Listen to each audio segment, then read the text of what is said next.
இன்றைக்கி நம்ம குடல் கிரேவி நம்ம பார்க்க போகிறோம். எப்படின்னா இந்த வேக வச்சாச்சு. வேக வச்சுட்டு இங்கே பாருங்கள், தக்காளி, தேங்காய், மிளகா வத்தல், சீரகம், மிளகு, பூண்டு, பச்சை வெங்காயம். ஆனால் எதுவுமே வதக்கக்கூடாது, பச்சையாக தான் அரைக்கணும். வாங்க எப்படின்னு பார்ப்போம். வீடியோக்குள்ளே போகலாம் வாங்க.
இப்போ பாருங்கள், இதுக்கு தேவையானது நம்ம அரைச்சிட்டு வந்துட்டோம்.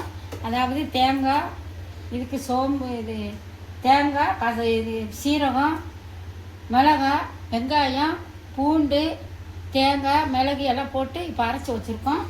இதை பாருங்கள், இந்த மசாலா அரைச்சி வச்சுட்டோம் கிரேவிக்கு. இப்போ நம்ம எண்ணெய் ஊற்றிக்கலாம். நல்லெண்ணெய் தான் ஊற்றணும்.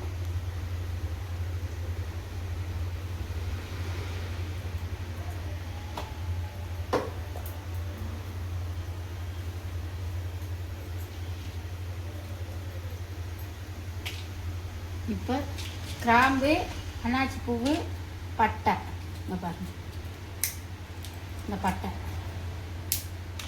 இதை மட்டும் எண்ணெயில் போட்டு பொரிஞ்சு விட்டு மசாலா நம்ம ஊற்றணும்.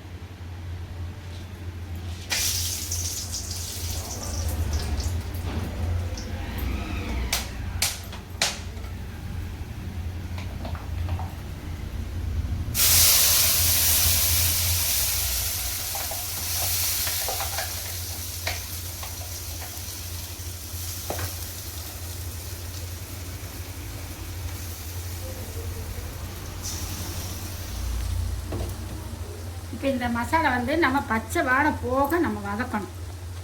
வதக்கினா தான் நல்லாயிருக்கும். எல்லோரும் எண்ணெய் ஊற்றி வெங்காயம், பூண்டு, சீரகம், சோம்பு, கசகசா, தேங்காய் எல்லாம் போட்டு அரைச்சி இது பண்ணுவாங்க. இந்த குடலுக்கு வந்து நம்ம இப்படி பண்ணுறதுனா நல்லா இருக்கும், டேஸ்ட்டாக இருக்கும். நாங்கள் இப்படி தான் பண்ணுறது. இது வந்து எண்ணெயிலேயே நல்லா பச்சை வாடை போக நம்ம வதக்கணும். இந்த கொஞ்சம் கூட பச்சை வாடை இருக்கக்கூடாது. நல்லா இந்த மசாலா நம்ம வதக்கணும். எல்லாமே பச்சை தான். வெங்காயம், பூண்டு, சீரகம், தேங்காய், மிளகாய் வத்தல், மிளகு எல்லாமே பச்சையாக போட்டு நம்ம அரைச்சி எடுத்துக்கிறணும். எடுத்துட்டு நல்லெண்ணெய் ஊற்றி பட்டை, கிராம்பு, அன்னாச்சி பூ போட்டு தாளிச்சிட்டு இந்த மசாலா போட்டு நல்லா வதக்கணும். இந்த மாதிரி பச்சை வாடை போக நல்லா வதக்கணும். வதங்கட்டும். இப்போ பாருங்கள், பச்சை வாடை போயிடுச்சு, நல்லா வதங்கிடுச்சு, நல்லா வாசனை வருது. இப்போ இதை நம்ம போடணும்.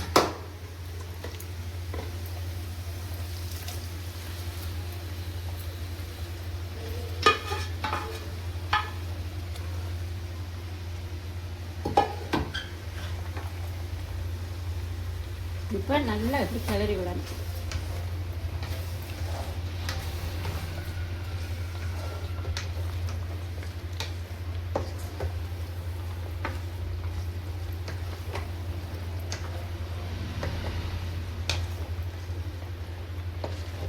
கிளறிட்டு இந்த ஜாரை கழுவணும் பாருங்க, அந்த மசாலா தண்ணி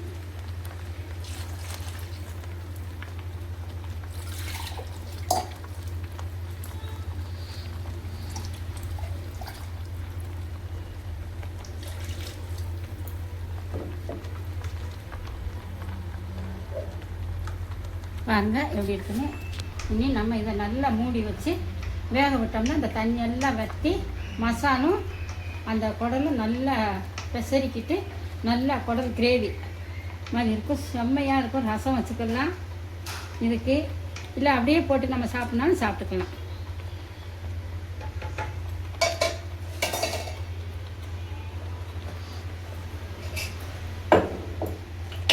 இதுக்கு கொஞ்சமாக நம்ம அளவாக 10 அட்டி போட்டுக்கலாம். அதான் கொஞ்சமாக இப்போ போட்டிருக்கேன். போட்டு இது வேகட்டும். பாருங்கள் செம்மையாக இருக்குது. நல்லா வெந்து தண்ணியெல்லாம் வற்றிடுச்சு.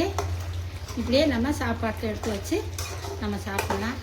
நல்லா இருக்குது. இதே மாதிரி நீங்கள் வீட்டில் எல்லாருக்கும் செஞ்சு கொடுங்க. நல்லாயிருக்கும். பாருங்கள், சப்ஸ்கிரைப் பண்ணுங்கள், ஷேர் பண்ணுங்கள். இப்போ அடுப்பு ஆஃப் பண்ணிடலாம்.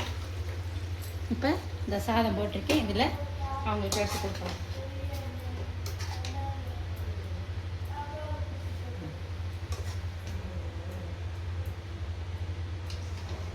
கொஞ்சம் கிரேவி ஊற்றணும்.